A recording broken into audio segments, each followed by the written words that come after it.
So Andre just called me. I shared with him earlier this morning, and he says he thinks that this is the word that he received.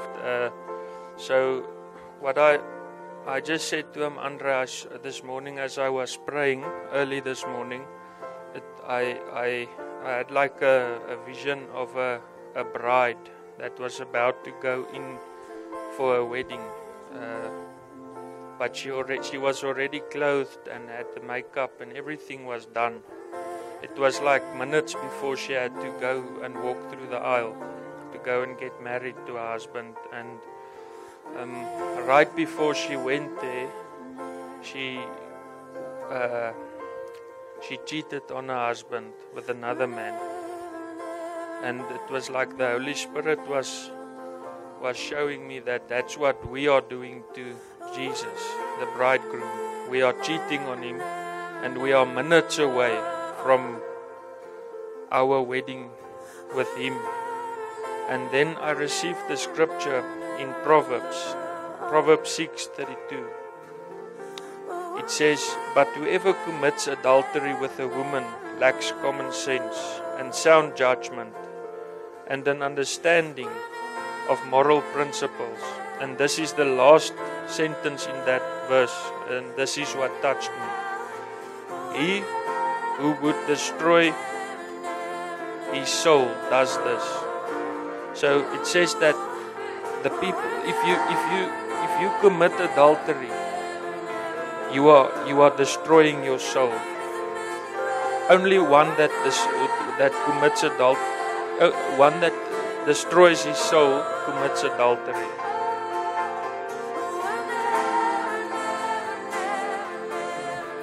Father, we praise you for your word. We praise you for your word. And in this word we want to come. We can stand and we can worship. We want to come and repent, Lord. Repent of anything that is soulish and carnal in us. We bring it before you, Lord. Before we can come and commit adultery, have mercy upon us, Lord, so that our eyes can be fixed upon you. Our eyes can be fixed upon the bridegroom. Our eyes can be fixed upon him, so that we can make ourselves ready in this time. We praise your mighty name. The works of the law. We have to come and sacrifice everything before you. We praise your mighty name. I just want to speak the name of Jesus. Oh, we praise your mighty name. Over every heart and every mind. 'Cause I know there is peace within your presence. I praise your mighty name, Lord. I speak Jesus. Hallelujah. Thank you, Lord. Thank you, Father, for this morning. We praise your mighty name. Thank you, Lord, for this morning. Father, we pray that the seed of the word, dat die saad van die woord, partykeer misken ons verstaan nie die krag van die saad van die woord nie. Maar dit is onverganklik. It's incorruptible. Father, we pray that this seed this morning, it's not me, it's your seed this morning that will be delivered, that will be released, that will be sown into the hearts. Maak jou hart oop vanoggend. Just open your heart this morning and receive the seed this morning, so it can start to grow from that place. In the mighty name of Jesus and the blood of the Lamb over us, your protection, your guidance, make us invisible in the spirit realm. Cover us from all sides. I pray this in the name above every other name, Yeshua HaMashiach. Thank you, Lord. Amen and amen. Manne sit.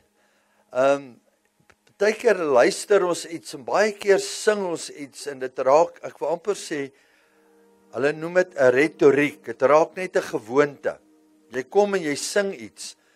Maar hoe diep verstaan ons, net hier partykeer, ek het al gesien, hierdie is die lied wat seker die meeste gecover is. As jy op die internet gaan, dan sien jy daar's honderde ander wat nou al hierdie lied gaan cover het. En elkeen dink sy weergawe is die beste. Maar die weergawe wat die beste is, die een wat met 'n rein hart kom. Met 'n pure heart. And even when you worship, you have to worship it from a pure heart. So jy kan net gaan sit en net woorde babbel en saam sing omdat jy moet, en jy kan na 'n diens toe gaan, jy kan na 'n plek toe gaan net omdat jy moet. Maar ek weet nie omdat ons anders is nie, maar ek weet dis 'n challenge vir iemand om 5:00 in die oggend hier op 'n Vrydag in die winter op te daag, en ek onthou nie in die jare wat die tent was. Maar dit is nie net om een keer op te daag nie, is om dit aanhoudend te doen, constantly. Om te sê ek press in. Te weet daar's iets anders daar 5:00 in die oggend. En wat daar is nie wat ons doen nie, is wat die Heilige Gees wil doen. En dis baie groter, want hy wil jou gebruik. Want as hy my kon gebruik, kan hy jou gebruik. Hy kan enigeen van ons gebruik. Al sit jy hier en wees net gehoorsaam. Baie keer kom jy hier en dan voel jy, maar ek doen niks. Ek is nie waardig om hier te wees nie. So in die eerste plek, I just want to tell you that each and every one of us is more than worthy. Want die bloed se prys is so groot, dat ons kan dit nie verstaan in ons denke nie. As ek kyk na Johan wat getrou is, en ek wil hom nie uitsonder vanoggend nie, maar ek dink ons kom al van 2006, 7, 8, oom Johan wat hier is, wat hy nog altyd, en daar's baie kere wat hy inkom, wat hy voel, yes, maar hierdie ouens raak nou bietjie ridiculous, in hierdie kant of daai kant, maar weet jy wat, hy het besluit, I'm gonna stay. Al is dit partykeer sê, nee, hierdie goed maak nie meer, just stay.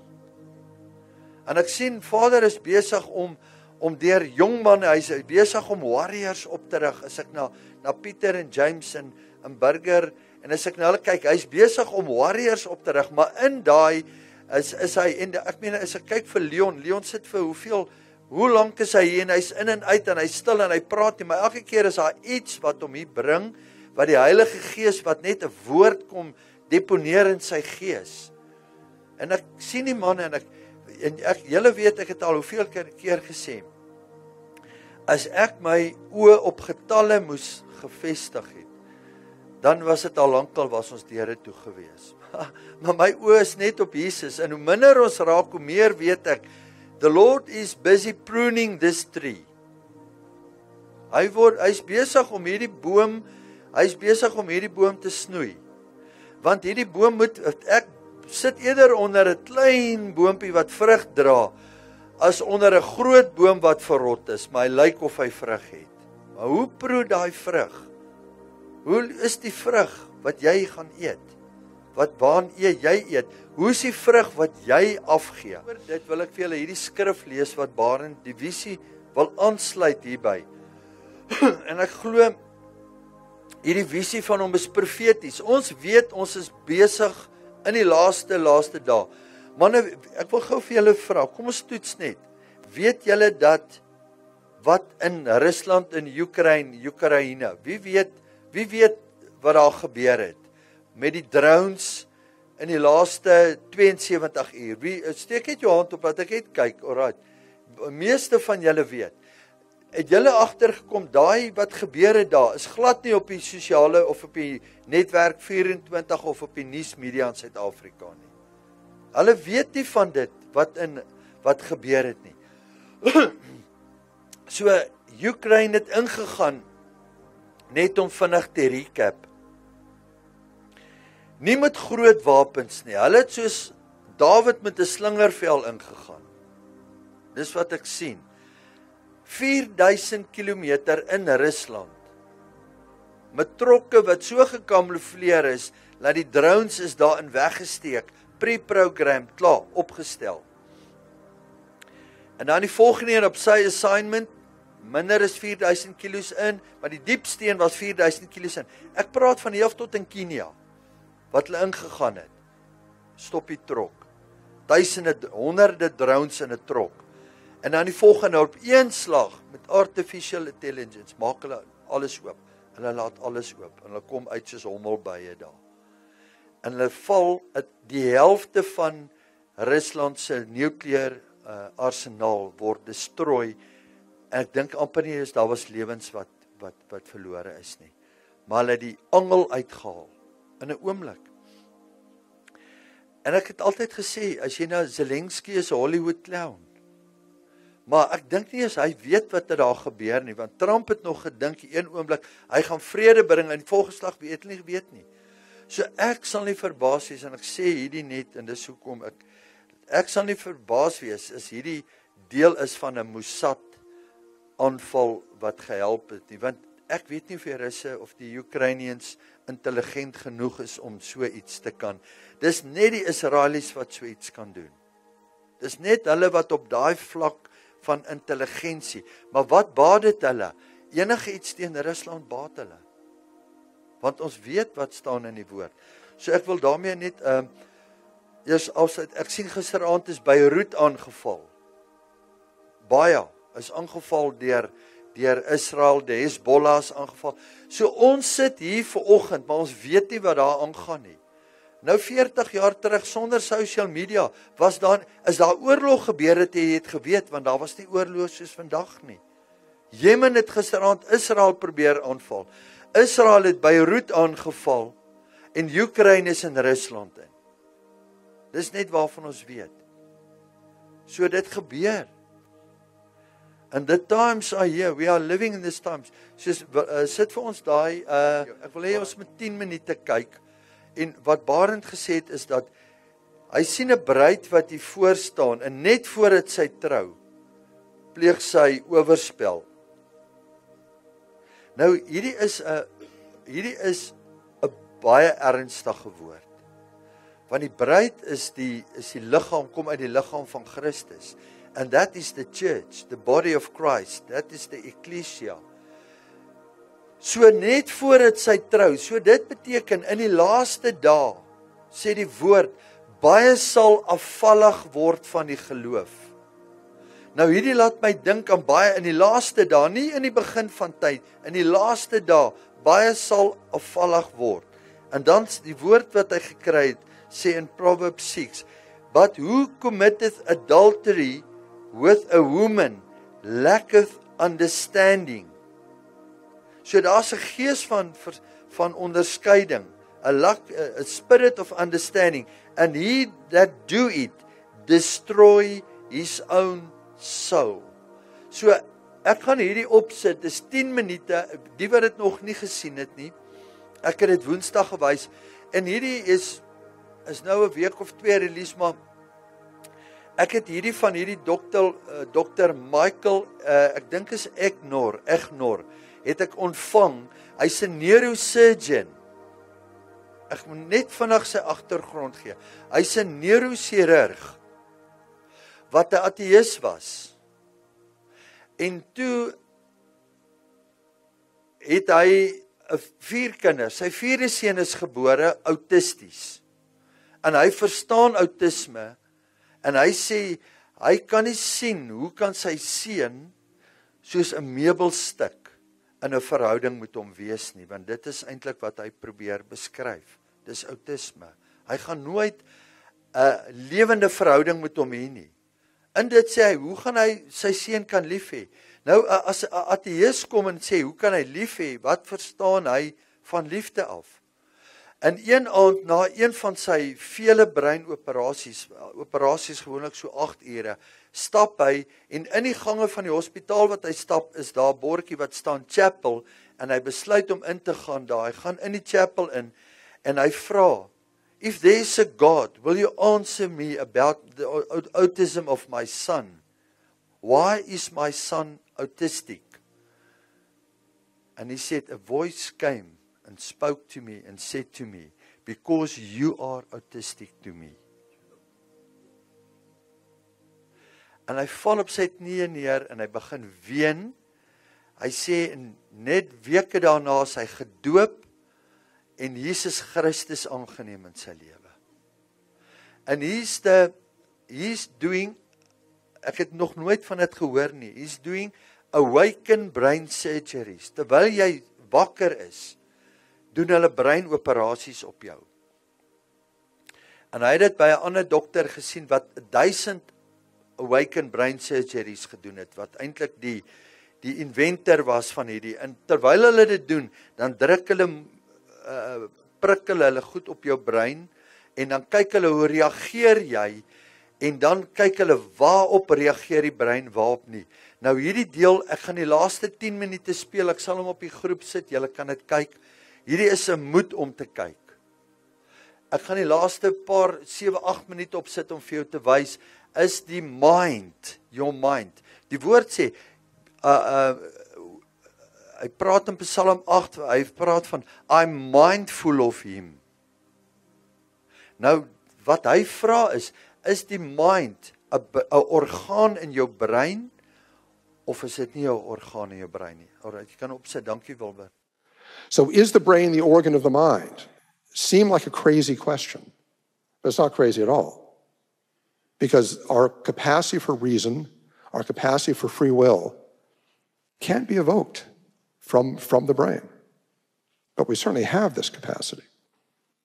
So I think the most reasonable scientific conclusion is that the brain is the organ of movement, perception, memory, and emotion. Those definitely come from the brain. There's no question about that. But there is no organ of intellect and will. Now, the brain in some sense is necessary for normal functioning of the intellect and will. That is, you're not going to be able to think too clearly about calculus if you've just been hit over the head with a baseball bat. And your will can be affected by alcohol, which affects the brain. But that doesn't mean that your intellect and your will come from the brain, because there's a ton of scientific evidence that they don't come from the brain. So the first question we ask is, does the soul exist? And the answer is yes, the soul exists. The soul is what animates a human being. Our soul is everything that makes us alive. So part of the soul is brain activity, moving, sensing, emoting, and remembering. But part of the soul is this abstract capacity that we have. So what really then is the soul? It's like a hybrid. Well, the soul can do a variety of things. It knows, it loves. You know, we know things, we love things. And it animates us. It makes us living human beings. It has no parts. As Sperry and Sargent and Pinto found, if you cut the brain in half, you don't cut the soul in half. It has no location, meaning near-death experiences don't happen in a place, at least in this world, that we can put our finger on. You know, you can't find the tunnel anywhere that people go down. Soul is not in time. Near-death experiences are timeless, in a sense. And the soul abides, meaning it exists even after death. And it can even exist with severe brain injury. So the soul is a spirit. And our spirit is our soul. We are the only living creatures whose souls are spirits. Animals have souls, even plants have souls, but their souls are entirely material. Their souls, like an animal's soul, lets the animal remember and move and perceive and do things like that. Very, very, very important stuff. But animals don't do calculus. Animals don't think about God. Animals don't even have free will. They can have appetites, but they don't think morally about things.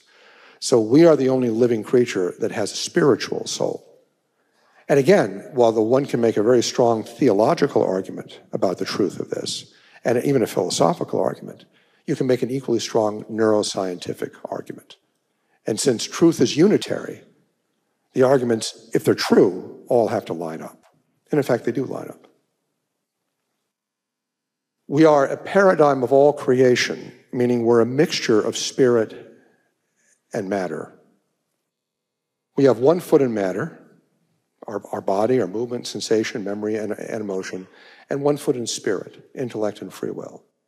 And that's been referred to by theologians as the great chain of being. We are made in God's image in this sense, that God is infinite spirit. He's knowledge, love, and power. And the human soul knows, loves, and acts, and we are created in his image. The spiritual aspect of our soul is God's image. Is the soul immortal?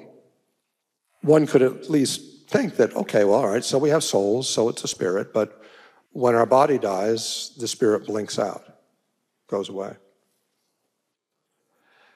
The question then is, can a spirit die? What does it mean for a spirit to die? Which we can get at by asking, what does it mean to die? What does death really mean? So if you think of a chair, a tree, and a dog, say, how do those things die? Well, a chair, at least metaphorically, could be said to die. And what happens if a chair dies is that it's reduced to wood chips, just a pile of dust. You say, well, there's no longer any chair, it's just a pile of dust. The matter in the chair never goes away, but it's just dust now instead of a chair. The tree is the same thing. When the tree dies, it rots and just goes back into soil. The dog is the same thing. So life is an integration of matter to make a living thing, and death is a disintegration of matter. When we die, our bodies don't go away, they disintegrate. But every atom inside our body will end up somewhere else. So the physical body can disintegrate, but can a soul, a spiritual soul, disintegrate? And to get a feeling for the answer to that question, think about the number 8. There are two ways that the number 8 can be represented. One is written down on a piece of paper, and the other is conceptually, thinking about the number 8. Well, certainly the number 8 written on a piece of paper can disintegrate. If you put the paper in fire and burn it, it just becomes a pile of ash. So in that sense, the number 8 can die, can disintegrate if it's material. But the number 8 conceptually, one might say the spiritual number 8, can't die. You're not going to hear from a mathematics department at the local university that the number 8 passed away yesterday. And so now we have to count from 6, 7, 9, 10. Right? So numbers don't die. Abstract things don't die, and spirits don't die. Matter disintegrates. Spirits can't disintegrate. And note that this immortality is natural. Of course, it comes from God, but we are naturally immortal. That is, that it's in our nature that our spirit cannot disintegrate and cannot die. Your spiritual soul has no off switch. Your body has an off switch, but not your soul. And the soul is immortal. One question that has utterly fascinated me for many years, and I've thought about it philosophically, theologically, etc., and it's bothered me a little bit. When people have near-death experiences, they report beautiful scenes. They say the colors are just breathtaking, and their vision is like nothing they've ever experienced on Earth. And and I'm a scientist of sorts. And I say, well, how can you see without eyes? We're talking about a spiritual soul. Spiritual souls are neat things, but they don't have eyes. In the resurrection they'll have eyes, but you're in that intermediate state. So how do you see anything? And Thomas Aquinas addressed this question almost 1,000 years ago. And he gave kind of an analogy. He said, imagine that life on earth is like being inside a church with stained glass windows at night. And the church is lit from indoors with candles. So it's kind of dim in there. You can see things. You can see the windows at night, but it's dark outside. And you just see this dim inside of the church. And imagine you're getting towards daylight, but it's still dark. And then the candles go out. And that's when you die. But as the sun rises, suddenly you see incredibly beautiful things. You see by God's light from outside. So the light that people are seeing, I think, in near-death experiences is divine light. And that's how we see. It's a different kind of light. So thank you. And we discuss these issues in much more detail and other issues in the Immortal Mind. And thank you for listening. Halleluja. Amen. Manne, hier is net 10 minute. Jy moet die eerste deel sien, ek het dit Woensdag gewys. Hulle het breinoperasies gedoen op mense, op meisies en jong seuns wat 100% normaal is, en dan wys hulle vir jou die ek wil amper sê die X-rays, die plate en die goed. Die een persoon het 1/3 van haar brein is daar, maar sy funksioneer normaal. 2/3 van die brein is nie daar nie. Hulle doen breinoperasies wat persone epilepsie het, wat hulle agterkom, laat daar's 'n spike in die brein van die een lob na die ander lob. En om hy spike te keer en om dit hoe kan ek amper sê, te herstel, dan gaan hulle maak die brein oop en hulle saag hom in die middel van die lob deur, laat die spike nie meer kan oorgaan van die een kant in die ander kant. En die persoon is normaal daarna. So dit wat hy sê hierso is dat ons, wat hulle gesien het, is dat die vrye wil, the free will is coming from the soul. Die vrye wil wat God gegee het, kom nie uit jou brein uit nie. So, ek het gister wat ek en Richie gesels het, wat ek gedeel het. So, een ding moet ons verstaan, of jy 'n ateïs is, en of jy 'n moslim is, en wat 'n geloof jy is, daai moral intuition is in your soul. Daai wat jy weet, jy kan nie jou broer dit doen nie, jy kan nie hierdie doen nie, jy kan nie oorstep nie. Ek kyk baie keer, ek kyk in die kere wat hierdie groot celebrities kom en dan skei hulle, die man en die vrou, of die man het op die vrou verneek en daai het gedoen. Hoeveel keer het julle dit al gesien, daai tyd met Tiger Woods en daai? Ongelowig. Sy ouers is boeddhiste en goed. Ongelowig, maar cheating is verkeerd. Maar volgens watter boek, volgens watter wet kom hulle en hulle haal dit uit? So there is a moral law of right and wrong, good and evil, wat in hulle selfs in hulle persepsie daar is.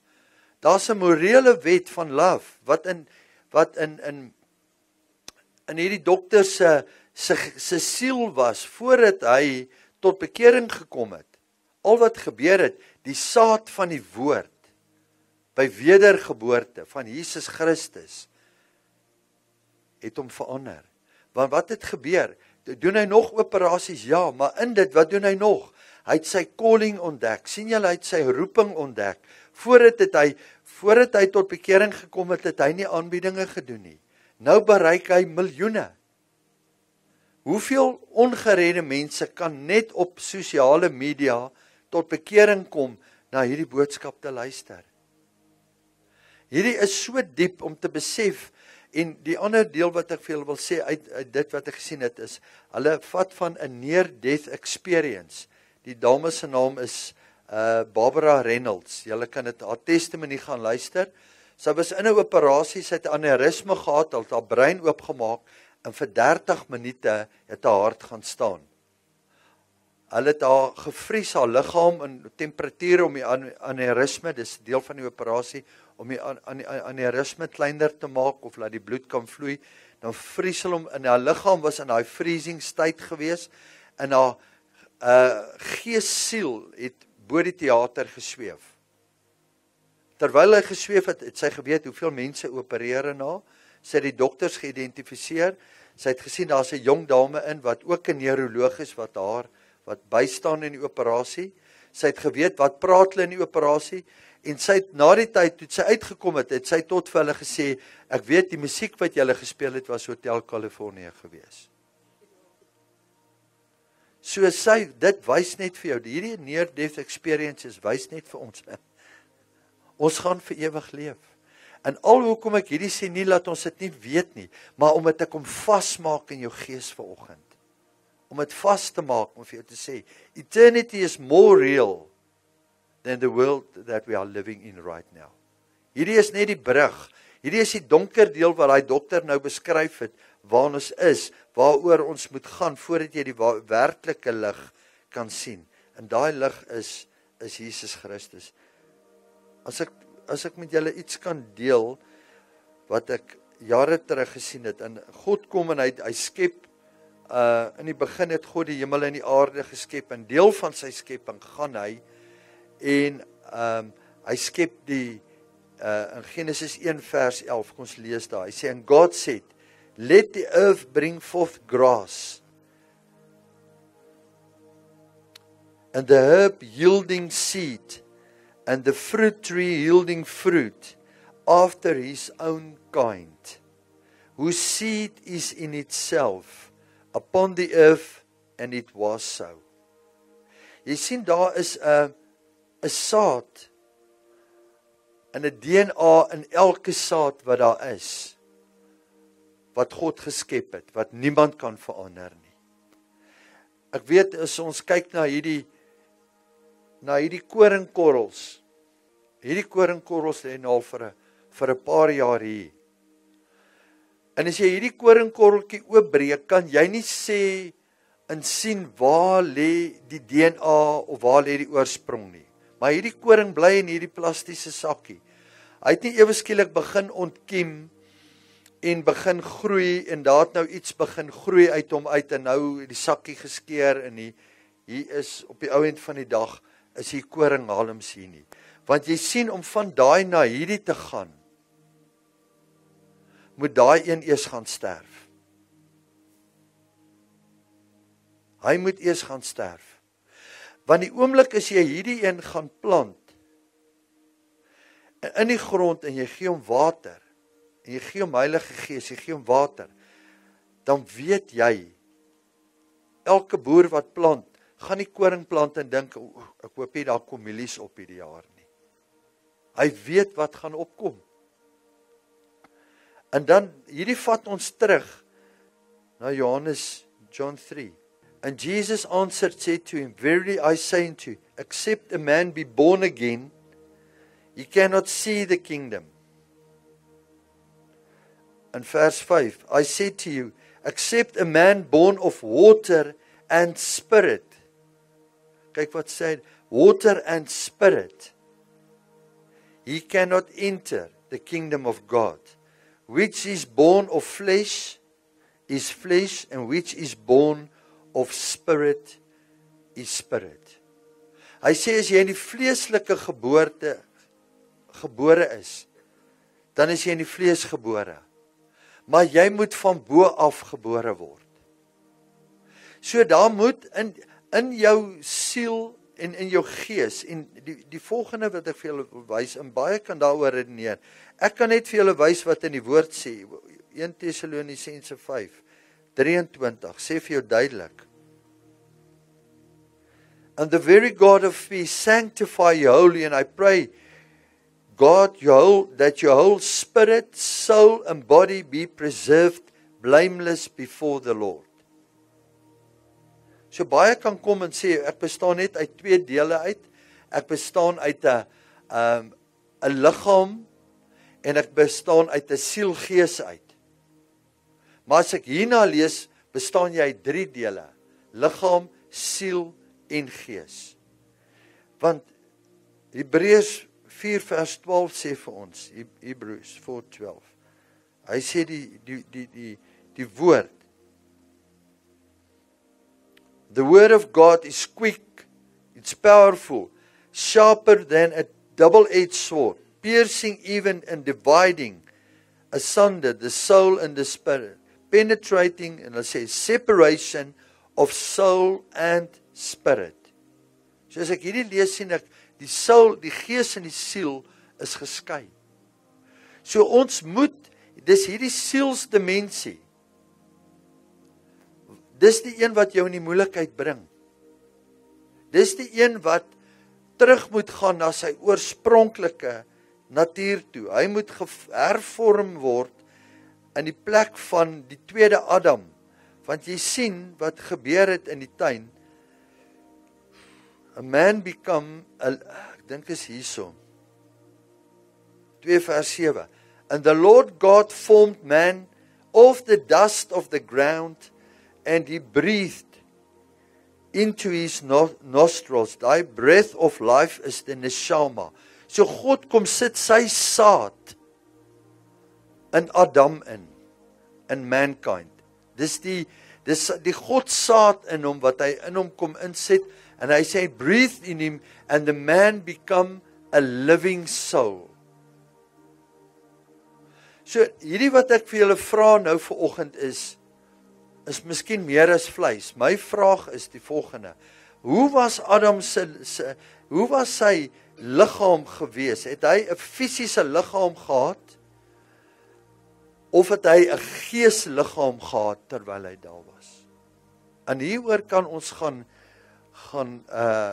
mediteer en ons kan vir ons sê, maar ek sien he had a living soul, a spiritual body. Want hy het 'n keuse gehad. Net hierna gaan lees ons van die vrugte, en eintlik hierna toe wil ons gaan. Ek dink is in 2 vers 17. But of the tree of knowledge of good and evil you shall not eat. En al is hierdie eet metafories miskien. Maar jy sien daar's 2 bome. En dit is waarby ons uitkom. En hierdie 2 bome dra vrugte. Die een is die boom van die lewe, en die ander een is die boom, the tree of knowledge of good and evil. So what is the tree of knowledge of good and evil? Which one is the soulish tree and which one is the spiritual tree? So God het geweet dat jou siel gaan sterf die oomblik as jy in hierdie sielsboom gaan eet. Dan gaan jou oë gaan oopgaan, jou sielsoë gaan oopgaan, en jy gaan self-righteous begin raak in plaas van God-righteous. Jy gaan self-centered begin word in plaas van God-centered. So nou in Genesis 2 sê, and the man is created into the image of God. As ons hier gaan lees, en sê hy dat die man is geskape in die beeld, into the image of God. Maar net daarna dan lees ons dat Seth is gebore into the image of his father. So ons sien, toe hy gesterf het, en die geslagte daarna word in jou pa se beeld ingebou. Jou aardse pa. Manne, luister mooi hierso. Daar's 'n plek wat ons verstaan, wat jy jou pa, jou aardse pa se identiteit dra. Maar die oomblik as jy Jesus Christus aangeneem het, you accept him as your savior and your redeemer. And when you are born from above, then you have to carry your heavenly father's DNA in your life. Dan kan jy nie meer nie. Nou moet ons daai kwaliteite, daai sielsdimensie wil nog leef. Hy is die een wat vir jou sê, nee, ek is nie lus om vanoggend te kom nie. Hy is die een wat nie jou in jou skepingsdoel wil. He doesn't want to take you in your creation image of the creator. Jy sien hierdie neurosurgeon was created in his father's image and in his own will and his own desires. But the moment when he become born again, he start to live out his eternal purpose. Is om dit waarvoor hy gestudeer het.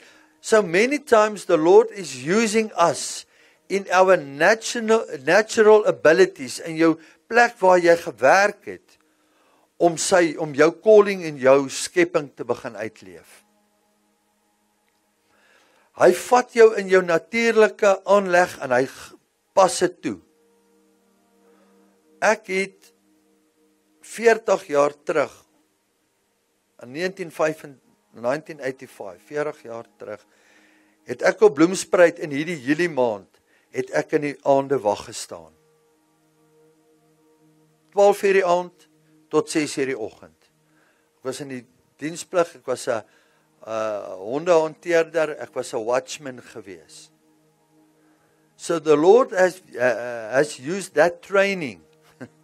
En ek het nie geweet ek gaan deur 'n 40 jaar siklus 'n woestyn gaan voordat ek in my geestelike calling as 'n watchman ingeroep word nie. En daai tyd het ek nie gedink gesnaaks nie. Want julle wil uitgaan, jy wil gaan daai jare het hulle sokkies hier by die posthuissaal en ons wil drink en ons wil party en ons wil kuier. Nou kom jy nog met 'n halwe gedrinkte lyf 12 uur aan die aand aan diens. Ons het nie hierdie warm klere van vandag, hierdie KY klere wat jy in Alaska kan loop in Bloemfontein en jy gaan nie koud kry en jy trek 4 pare kouse aan. 4 pairs of shorts. Trek jy aan en jy trek warm aan in die weermag, julle wat daar was. En dan moet jy in die aand wag staan. But the Lord will call you from a place into your calling. In die woord wat ek vanoggend kry, watter vrugte dra jy? En ek hoor, en dis iets wat ek wil sê, baie mense kan vir jou sê, ek het Jesus aangeneem,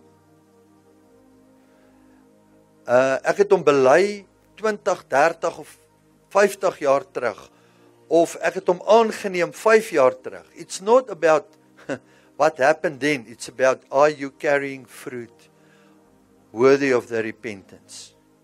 Mattheus 3 vers 6, vers 8. Bring forth, therefore, the fruit that meet for your repentance. Dra jy daai vrug, of dra jy hierdie saad? Jy sien die probleem lê by Levitikus 19:19 sê vir ons. And you shall keep state, you shall not leave your cattle gender with a diverse kind, you shall not sow your field with mingled seed. Jy sien, is daar verstrooide, is daar korrupte saad in jou, is daar sielsaad in jou. As jy op 'n plek waar jy nie altyd moet wees nie, waar is jy Vrydaande, waar is jy Saterdag, wat doen jy in die week, wat doen jy, hoe is jou lewe?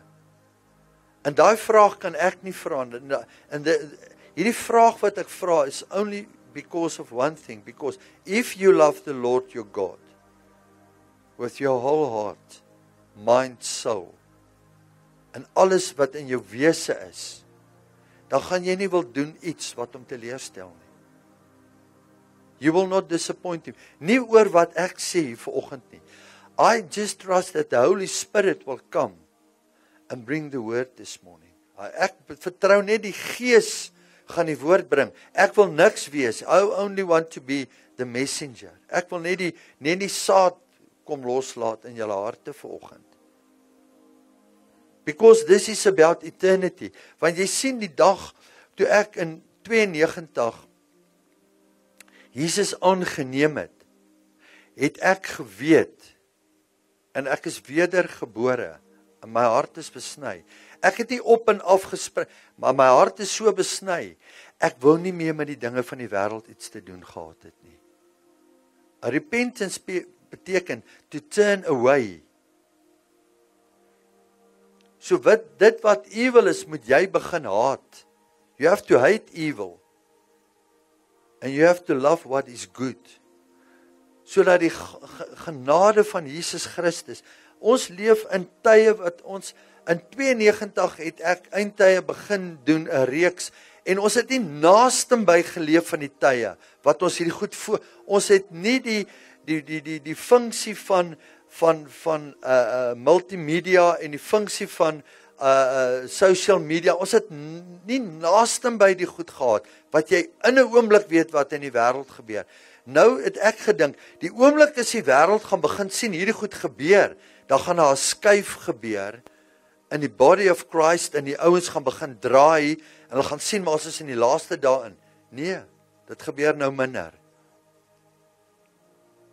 Want jy sien, daar's 'n plek, when gross darkness, ek sê dit altyd, when gross darkness is upon the earth, and wickedness, ek het hierdie week weer van goed gehoor, en ek en Barend was saam met my, ons het in Israel, ons het op 'n plek by iemand gaan bedien, die most horrible, die most, ek kan nie dit uitspreek, goed wat gebeur in mense, wat die vyand mense mislei, en dit wat hy doen, is nie iemand wat onkundig is iemand wat tot bekering gekom het, maar hy dink hy loop nog in daai bekering. Maar wat is die vrug wat jy dra van jou bekering? Jy sien, ek het, my openbaring van die ewigheid is te groot. Hierdie is 'n woord wat ek vir julle gee. My openbaring, my revelation of eternity is too big to flirt with this world in sin of the world. Ek kan dit nie bekostig nie. Ek kan nie bou vir soveel jaar op, jy kan nie bou op ewigheid, en dan flirt jy met eternity nie. Because God hates sin, en dit is deel van dit, en Davey het vir my 'n boek gegee, ek wil net terugkom na dit, en dan wil ek afsluit. Davey het vir my 'n boek gegee, of eintlik, kom ek vertel hoe dit gebeur het. Hy sê hulle is besig in die gevangenis met 'n kursus oor wat vir Frans en vir baie ander van die gang members na Jesus toe gelei het. In die oomblik toe ek hoor hierdie kursus wat hulle nou weer aanbied, het gang members se lewens verander. Toe vra ek van waar kan ek hierdie kursus kry? Ek het al baie disipelskap kursusse en baie goed, en daar is enigiets wat ek sien gaan ondersoek ek en ek kyk, maar ek weet, iets moet in hierdie boek staan wat anders is, want as jy daai ouens se lewe kan verander deur dit, dan is daar iets in hierdie boek geskryf. En ek het daai boek gevat en ek het hom opgesom en ek het met my 4 dae gevat, 2 naweke gevat, en ek het hom opgesom vir die manne en ek wil hom op 'n stadium met kort en 'n langer weergawe. En ek wil dit kom neersit dat julle kan sien net weer. Hierdie is die basiese fondasies van die goed. But it is to keep us on track. Is om te weet. En die 3 goed wat ek gesien het, wat opgestaan het in daai boek, en is die eerste een wat hy vra, wie is Jesus? What is his identity? Hoekom moet ons hom aanbid?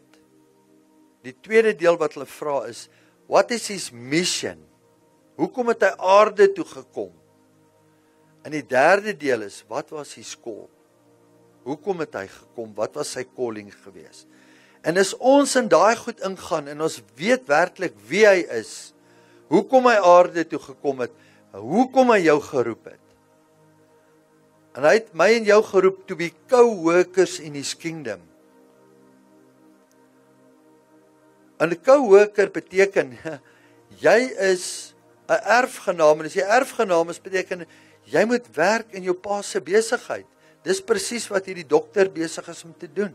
Maar dra jy daai vrug? Want in dieselfde gaan ons na Hebreë 6 toe. I want to show you Hebrews 6. Dra jy daai vrug? Therefore, leaving the principles of the doctrine of Christ, let us go unto perfection, not laying again the foundation of repentance, the repentance from dead works. So daar's dooie werke, moenie alle repentance is nie vrug nie. So daar's repentance van dooie werke, maar jy repent uit 'n siel uit.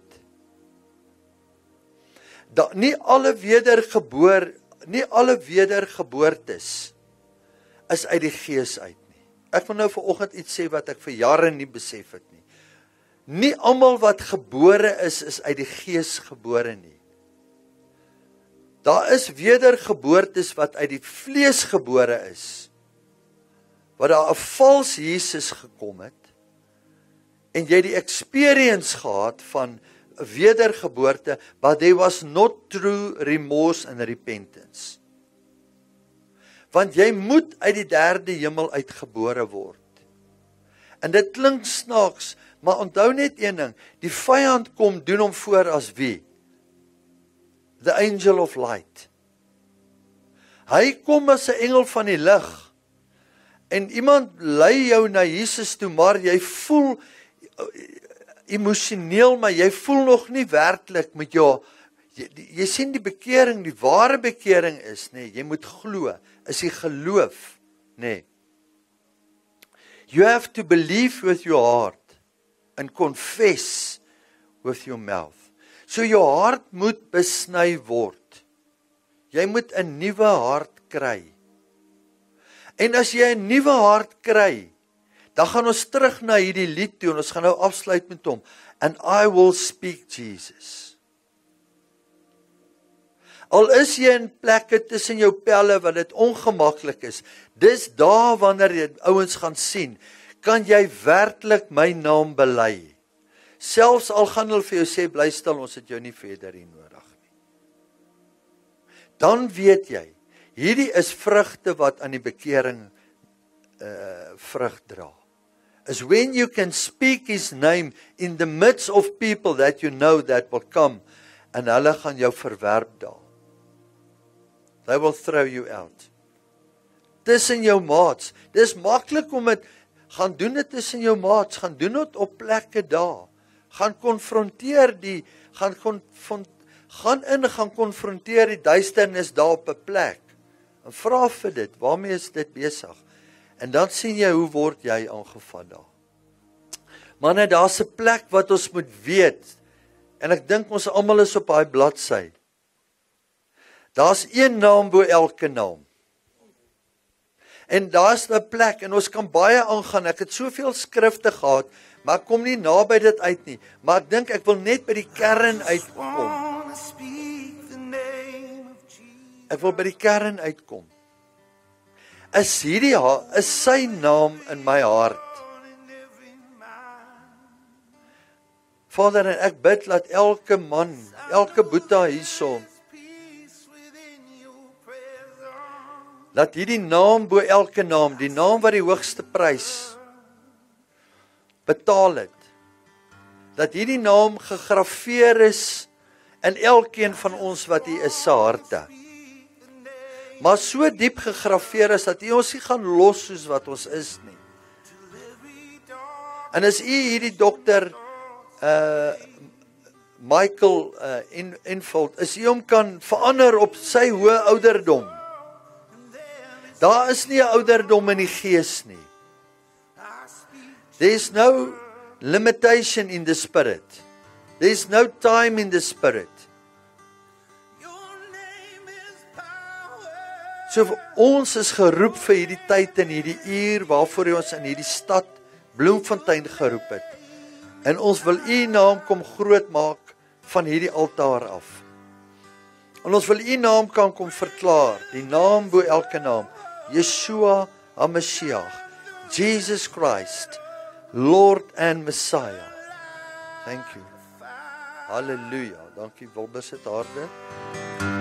Dankie Daisy, kan die offering. I just want to speak the name of Jesus. I praise your name, Lord. Over fear and all anxiety. Hallelujah. To every soul held captive by depression, I speak Jesus. I speak Jesus. Oh, your name is power. Your name is healing. Your name is life. Break every stronghold. Shine through the shadows. But light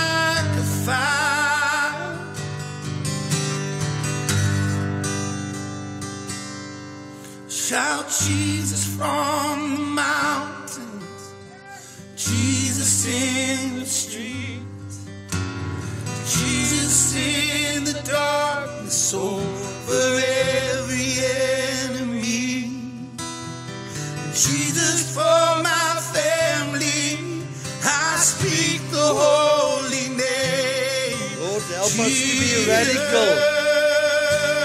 Help us to be radical for you. Shout Jesus from the mountain. Praise your mighty name. Jesus Make us in the radical street. for Christ Messiah. Jesus from the darkness Whoa, we praise your mighty name. Jesus for my family, I speak the holy name. Jesus.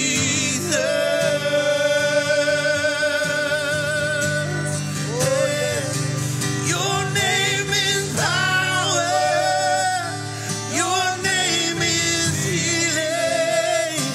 Your name is life. Oh, break every stronghold.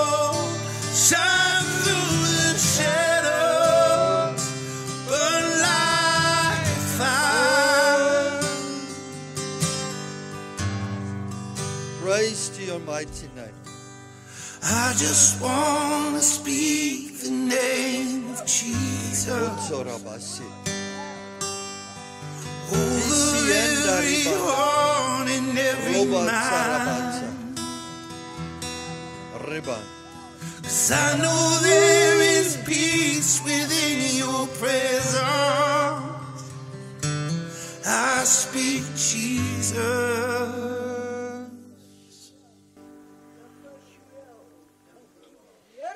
Dankie Jesus. Dankie Vader. Dankie Vader. Ons wil net vanoggend kom en ons wil net hierdie saad oplig vanoggend. I just want to Saad is 'n commodity. Die saad wat hulle saai ook is 'n commodity. So sien hierdie saad wat jy saai vanoggend. Miskien saai jy dit uit jou nood uit vanoggend. But there's an expectation in seed. So when seed is sown, when it's sown in an offering basket, there's an expectation of a multiplication in the seed. And it will multiply because your word is true.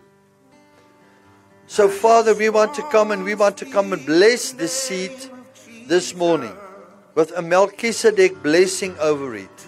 That you are the one that will open the storehouses.